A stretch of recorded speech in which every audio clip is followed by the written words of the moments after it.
If I want to do something, I just start it. I firmly believe that if you work hard at something, the chances of your succeeding are generally okay.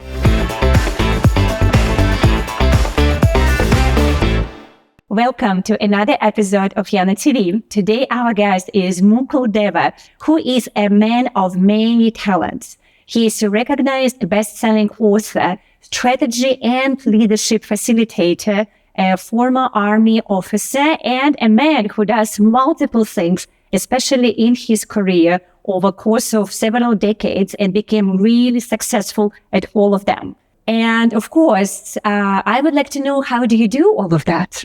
How do you start and succeed in industries which entirely different, you could say? Okay. So the start part is easy. If I want to do something, I just start it. The succeed part, I put in my best and I leave the rest to whoever is sitting up there. If she believes I should succeed, I guess I succeed. I firmly believe that if you work hard at something, the chances of your succeeding are generally okay. It sounds very simple. So let's dive in. If it were, I guess, that simple, there would be many more people who would be so successful in different areas. So I'm just wondering why we're not seeing it in the real world, why there are very few who can do several things. Okay, so that's a good question. What happens is that, you see, there are two aspects which come into play. Firstly, most people do not bring the level of discipline that I bring into the game, right? If you have to write a book, you spend 1 hour a day writing it, come hell or high water. So even if I'm traveling, which I do a lot, I will write. I will write in the airport lounge, I'll write on the flight, but I will write. So that's the first part. The second part is, you see this word succeed, the flip side is very important. Failure. So a lot of people get confused between failure and a failed attempt. Tell us. Right. So failure is if I set out to do something and I don't achieve it and I give up. I change my goal. I don't go for the original goal. Then I can say I failed. But a failed attempt is if I try to go for something, I don't succeed the first time, I come back, I reassess the situation and go for the same goal from another direction. So that would be a failed attempt. Now, failure I have no comment on because I tend not to do it. When I don't succeed at something, I learn, I adapt, and I go back and do it again till I get what I want. So that, I guess, perseverance and discipline would be the key to why some succeed and some don't succeed as often as they should. You spent a lot of years in the army. How many, in fact? 4 years officers training and about 16 and a half as an officer. Yeah, so it's about 20 years, right? Right. So 20 years in the army, of course. I mean, things like a discipline, determination, confidence also probably was like imprinted in you over all these years, especially in the combat and officer training. Yeah, so confidence is something which all of us have, but we surrender. We surrender to a dozen different factors. In my case, I choose to push away anything which I believe can even remotely undermine my confidence. So it makes me a bit of a narcissist, a bit weird at times. I'm fine but you're very aware of this and honest, so that's okay. That's just me, yeah. So what you think is if something comes that tries to undermine your confidence, you just remove the thought.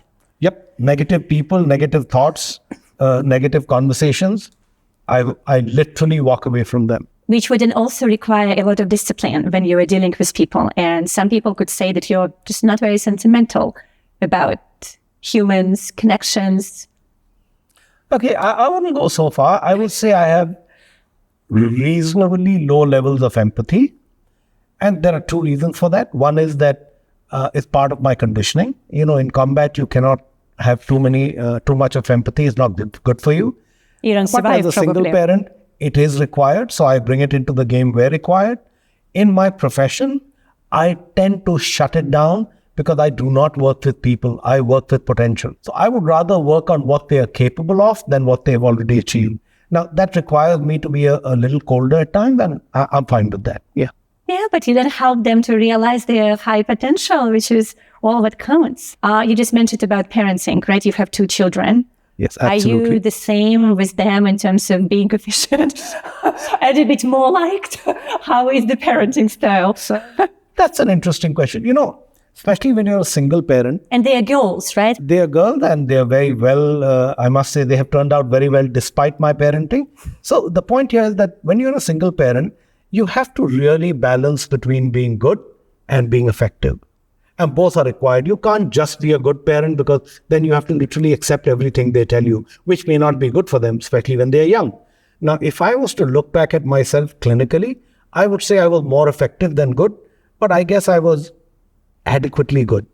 Should be okay because my relationship with them is I must say, much better than a lot of other parents that I know of. Yeah. Being in combat, again, since we started this conversation for so many years, I'm just curious, besides the discipline and learning how to regulate your emotions clearly and just being committed to a particular goal, right? When you just tune out everything that doesn't serve you, what else do you feel you have learned in the army that made you who you are today? I learned three things: focus, flexibility, and discipline. Focus means once I pick a target, I will go for it and nothing will stop me. Flexibility, because when I go for anything, I am fully aware that my plans are likely to get disrupted when the rubber meets the road. So I must learn to adapt and be agile, which makes me really good at the failed attempt part of it. Because when I fail in the attempt, I learn, I adapt, and I go again. But because my focus is clear, I stay on target. And discipline, because it is the super glue for everything that comes into play. The last part, the discipline. Discipline varies. Like some people have it also naturally, and the other one is all over the place. And they have to learn how to be disciplined. So let's say there's people maybe who are struggling with discipline. And I know there are many who are this way. What advice would you give to, level it up? Firstly, I must tell you, there is no super pill here. If you see the value of what you wish to achieve, discipline is easy. If you do not see the value of what you're targeting, then you will tend to be iffy about putting in the effort into it. And the funny thing about discipline is, the more you use it, the easier it becomes. It's like a muscle. It's like a muscle. It's just like you go to the gym, you exercise a particular muscle every day, it gets stronger. Same with discipline. And the funny thing about discipline is, people who have discipline do not need motivation. Because discipline creates a routine. A routine means I will invest X amount of time in everything I do. I don't need to be motivated. It's like people ask me, oh, you write a book a year, don't you get writer's block? I don't know what that is. I write 1 hour every day and lo and behold, the book gets done. Right? So that's my take on it. Whatever you want to do, just see the value and the discipline will follow. Yeah. I love that. So it means, I guess, for our audience, people who are listening, if they're wondering right now that in some areas, they might not feel enough discipline. It's actually not just only pushing yourself, but maybe pausing and reevaluating in your mind, what is the value of what you're doing and becoming really clear on that. Absolutely. So this part about pausing, right? I love that because I believe that we have very distinct phases. We learn, we apply, we achieve, and we rest. If you do not rest, then you will burn out much faster than those people who do. That's why, combat units do a lot of rest and recuperation. It's a planned activity. I didn't know that. So now you do. Now I do. And it's a planned activity. So the companies and teams which actually plan for rest and recuperation do really well in the long run. I mean, in my case, I see about 5 movies a week. Otherwise, I go meet my friends, hang out in bars, stuff like that. Yeah. Okay, when we talk about rest, I'm very curious now about team and organizations. So can you just give some examples how a team can rest and how organization can rest? You see, it's not a great idea to overcomplicate stuff. So for me, rest is very simple. It's the ability to switch off from my primary job, role, or work description. If I'm switched off from that, I'm doing something else. It could be cycling, could be swimming, could be running, could be reading a book, watching a movie. Anything which prevents me from continuously thinking about work would, in my book, be deemed as rest. It could be just me sleeping or sitting by the side of the pool doing nothing, right? Many times people ask me, what are you doing? I said, they're doing nothing, and they don't get it. And they don't get I'm actually doing nothing. Yeah. So I think that if you're able to switch off and disengage from that, then 2 things happen. One is you rest. Second is you prevent ambient stress. Ambient stress is a big killer, individual productivity and team productivity. It's that ability to switch off, to disconnect from your work. So that's how I describe rest.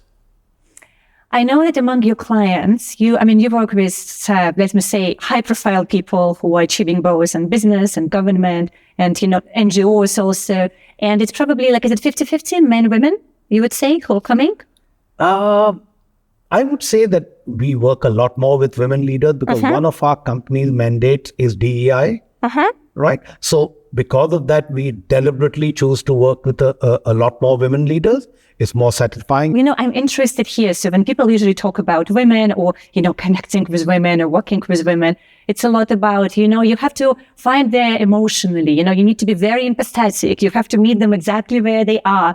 And I look at you and I say it with all respect, Mukul, you just, you're different, right? And you said it. Something you are very connected and at the same time distant a little bit when you need to be.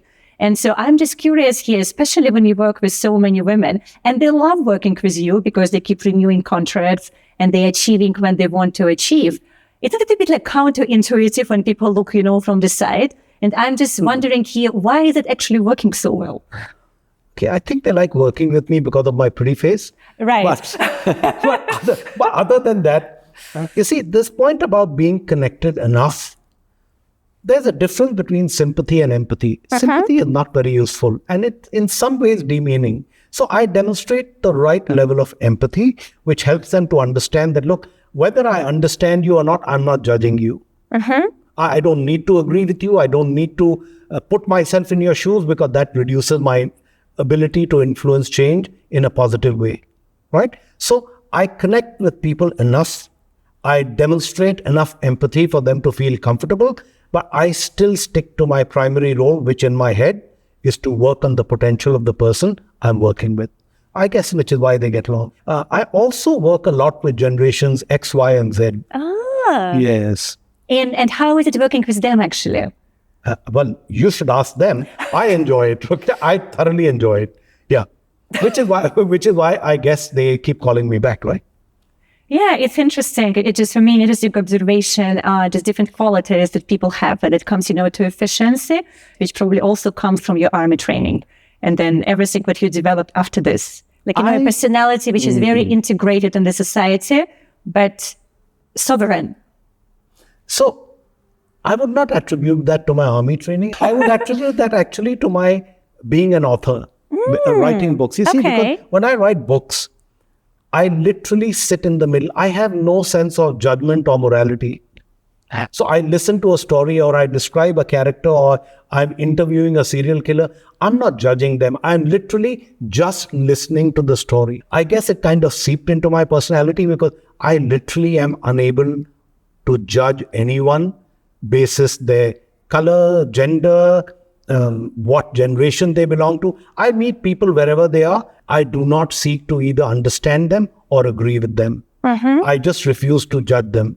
That is what people tell me is a kind of comfortable place because I'm just observing and I'm okay with whoever they are. So that kind of works for me. I am sure it does. Yeah. Business, right? You have done also a few different companies and different industries. Yep. And so right now, I think the latest, which has been around for several decades, 15 years, 15 right? Years about, Influence Solutions. And you guys specialize in facilitation, leadership, and kind of growing and grooming leaders in general. Yes. So we focus on leadership, influence, and transformation. How do you so successfully build a business, given that you didn't go to business school? Teaching, guiding people who perhaps at times, did go to school and maybe several universities, and they're still struggling with certain things which you help them to clarify. So I would say there are 4 reasons why my companies tend to succeed. So let's talk about Influence Solutions. Why we tend to succeed. 1, we are very disciplined and very focused on the goal. Our goal being not our financial success, but our desire to make visible impact. How do you measure visible impact? And that's the second point. Okay. Because we have developed all our programs in-house and all Every program has a singular aim to help our clients either seize a business opportunity or overcome a business problem. We believe our programs have no value unless they can help a client do this. So that's the second reason. The third reason is that when we say we are going to solve a problem or seize an opportunity, we actually help the clients to measure the impact. So when we work with an organization, the first thing we ask them to do, okay, what business results are you looking for? Let's say they identify any three. Then we ask them to give us the start point indicator. Where are they on those three results right now? And we measure them periodically, right? Till as far as 180 days after the intervention is complete, right? And the fourth reason why we tend to succeed is again because we make sure that the needs of three different groups are met. Human resource of that organization, the business leader, because human resource wants to create a powerful culture. The business unit leaders want to meet business goals, and the participants want self-development and learning. We make sure that we meet all three needs whenever we design a program. So these, I would say, are the four reasons why influence solutions tend to stand out very well. And you guys, again, have been around now for 15 years. The clientele keeps growing and you're also expanding to different countries. It means that you're also building your own team. Yes, we right? are. So it's not only about talking, how do you help clients, but I'm also curious here, how do you actually build team within the company? Because often it's a problem actually for many entrepreneurs. That one I must thank the army. You see, what happened is, all my companies, the first goal I set out is to build a high trust culture. And every single company I have set up, I have made sure that trust is at the highest possible level. Trust is so high that the other three things which are required to drive a high performance team become automatic. So we call these the team factors: trust, empowerment, accountability, mental health, and wellness. We actually have designed a tool which can help an organization to measure these four in numbers and then see the impact as the solution rolls out. That is what makes the whole thing very attractive to our clients. And now, finding the right people is never a problem. Okay? That's not what I hear from other entrepreneurs. So tell me your secret. Okay. My first company, which still works in India, I haven't been back to office since 2000. The company is still there. It is still profitable. Being completely run by people who have learned to operate it from me. Right? Now, why do I say people is not a problem? Because generally, most people look at people. I look at potential. So whenever someone joins our team, so we make sure of two things. Firstly, they do have some subject matter expertise in a particular area which we are seeking to fulfill. The second thing is we do not hire anyone who is purely an academic. We make sure that everyone who joins the team has minimum 12 to 15 years of experience working in a multinational or the government. So these are people who have studied it, mastered it, and practiced it. So that's what we bring into the game. And like I said, when you help people to grow to their, to kind of self-actualize or live up to their potential, they tend to like it and they stay in the game. Yeah. Since you emphasize the trust so much, and you say it's absolutely at the very top, everything you're creating within the company, how do you build trust at work? No, this is a great question. And the funny thing is that there are 6 factors which are responsible for building or destroying trust. We have scientifically created a tool keeping these 6 factors in mind. Now, I don't want to go into the whole song and dance, but suffice it to say that each of these 6 factors can be demonstrated using daily action, which is what we help our clients to do, to pick up certain actions and certain behaviors which drive high trust. We were talking with you before about failures and failed attempt. So you kind of said, okay, in business, I guess, or in your project that you were doing, you didn't have any failures because you never gave up. You kept attempting until you succeeded. Overall, if you look at your life, do you feel you have had failures? Personal? My personal life is a litany of failed attempts, right? So I learn every time and I try to do a little better each time. So that's how it goes.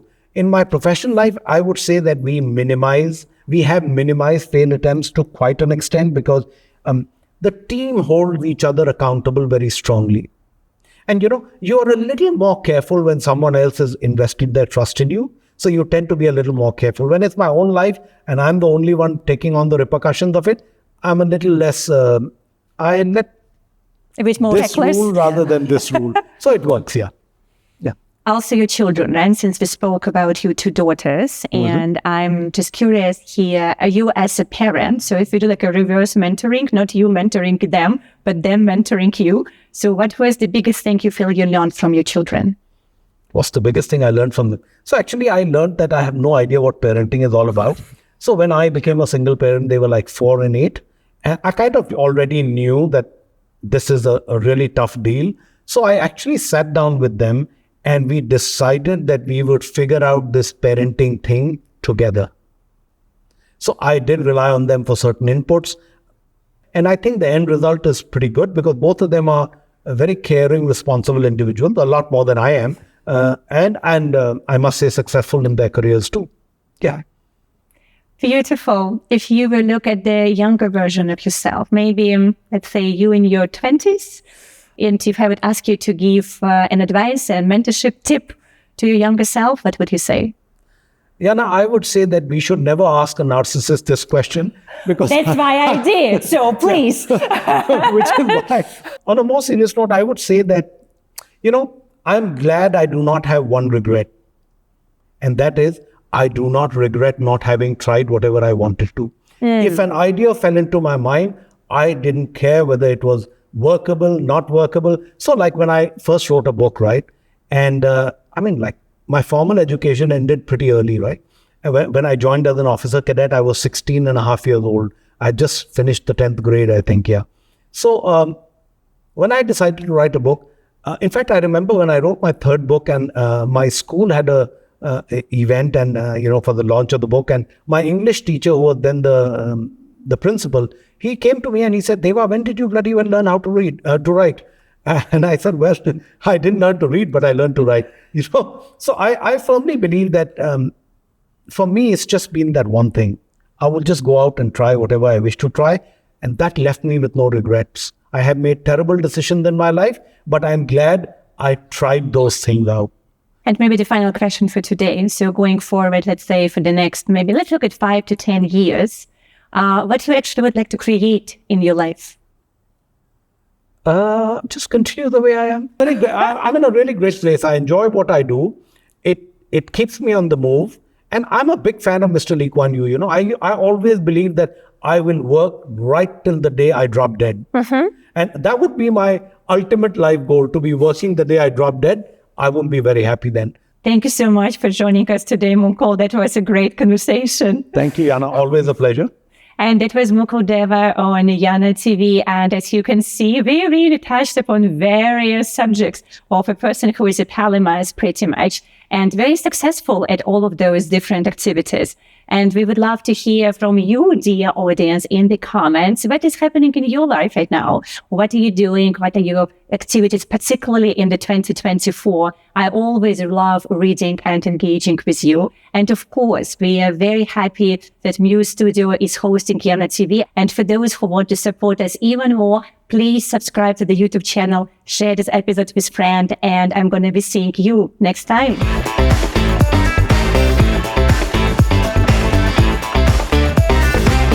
How many books? Now? My 20th or 21st release is this month. Yeah. Said he very casually.